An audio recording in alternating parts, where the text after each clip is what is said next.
यहाँ पे हम किसान एग्जीबिशन में कुबोटा मिनी एक्सकेवेटर, दुनिया का सबसे छोटा मिनी एक्सकेवेटर और इंडिया में जो पहली बार लॉन्च हुआ था, सबसे मिनी एक्सकेवेटर। और खासियत थी ये कि ये जो मशीन है ये जीरो टेल मशीन है। तो इसके बारे में हम बात करेंगे। पहले मैं कुबोटा के बारे में बात करूँ। कुबोटा 12 साल पहले भारत में आया था सबसे छोटा ट्रैक्टर लेके, और वो ट्रैक्टर पहले इंपोर्टेड ट्रैक्टर था, जापान से ट्रैक्टर लेके यहाँ पे भारत में बेचते थे।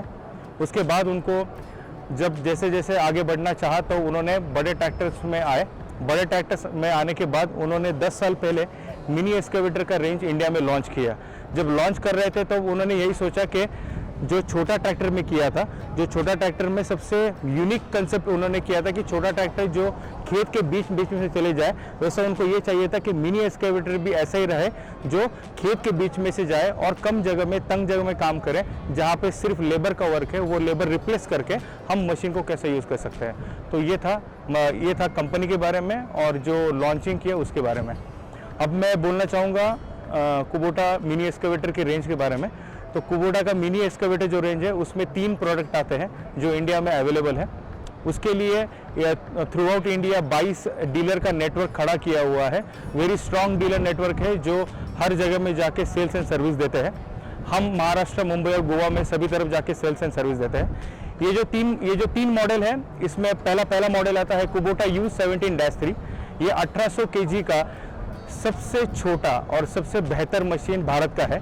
उसके बाद दूसरा प्रोडक्ट आता है U36S जो है 3200 kg का। और उसके बाद जो आखिरी मॉडल आता है दैट इज U50, वो है 5 टन कैटेगरी का। तो मशीन के बारे में आइए बात करते हैं। कुबोटा मिनी एक्सकेवेटर U17-3 ये 1800 kg का सबसे छोटा, भारत का सबसे छोटा मिनी एक्सकेवेटर है।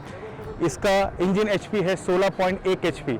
ये सबसे कम RPM में ज़्यादा टॉर्क पैदा करने के लिए बना हुआ इंजन है। और ये भारत का ही सबसे इम्पोर्टेंट इंजन इसलिए है कि ये छोटे सेगमेंट में सबसे पॉपुलर कैटेगरी में आता है।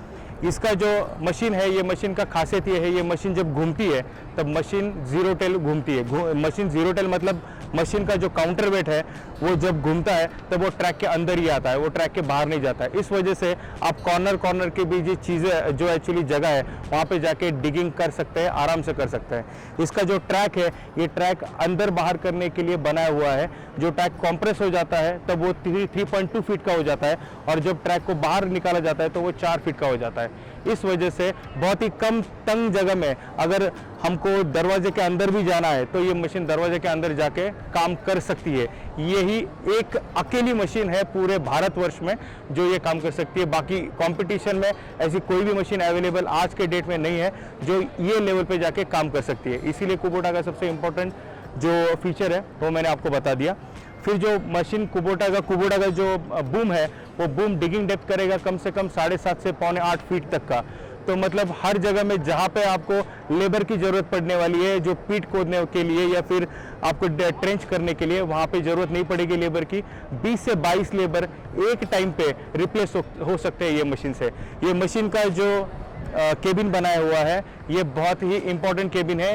ये इम्पोर्टेड मशीन होने की वजह से, ये जापान से इंपोर्ट होती है, 100% जापान से इंपोर्टेड है। तो 100% जापान से इंपोर्टेड होने की वजह से इसको IIC सर्टिफिकेशन मिलता है। जब इंपोर्टेड मशीन से रहती है तब IIC सर्टिफिकेशन बहुत इंपॉर्टेंट है। वो क्यों? क्योंकि सेफ्टी ऑफ द ऑपरेटर वो बहुत इंपॉर्टेंट है।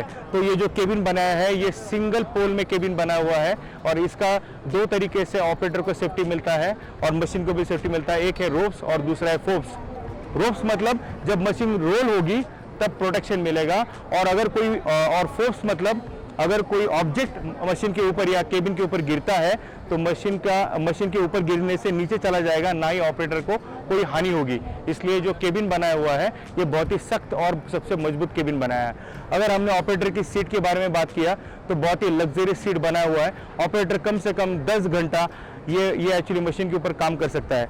एक्चुअली ये जैसी सीट जो है ये बड़े कार, इंपोर्टेड कार्स में लगाई होती है, वैसी सीट है। इसमें 9 घंटे काम करने के बाद भी ऑपरेटर को कोई भी पसीना पैर के नीचे नहीं होता है। इस वजह से ये कंफर्टेबली 10 से 12 घंटा काम कर सकते हैं। उसके बाद अगर आप कोई साइड पे जा रहे हो तो चालान बुक लेके जा रहे हो तो चालान बुक रखने के लिए भी उसके अंदर एक जगह दी हुई है जो आप बाद में देखने वाले हैं।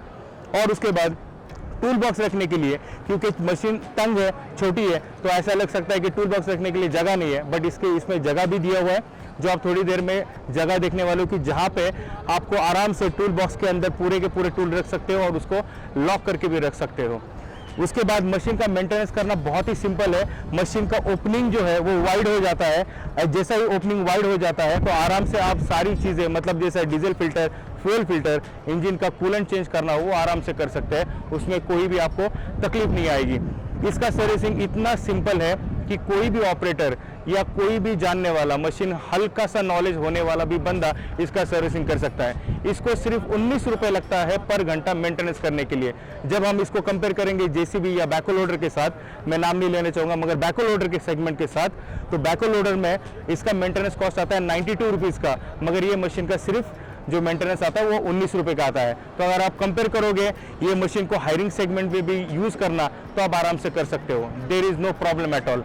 उसके बाद ये मशीन का मेंटेनेंस हो गया, फिर हम जाएंगे मशीन के इन्वेस्टमेंट कॉस्ट के ऊपर।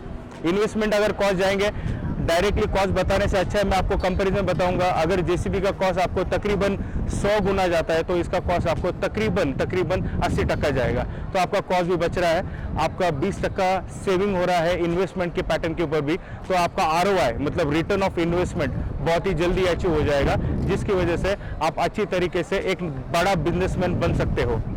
Thank you.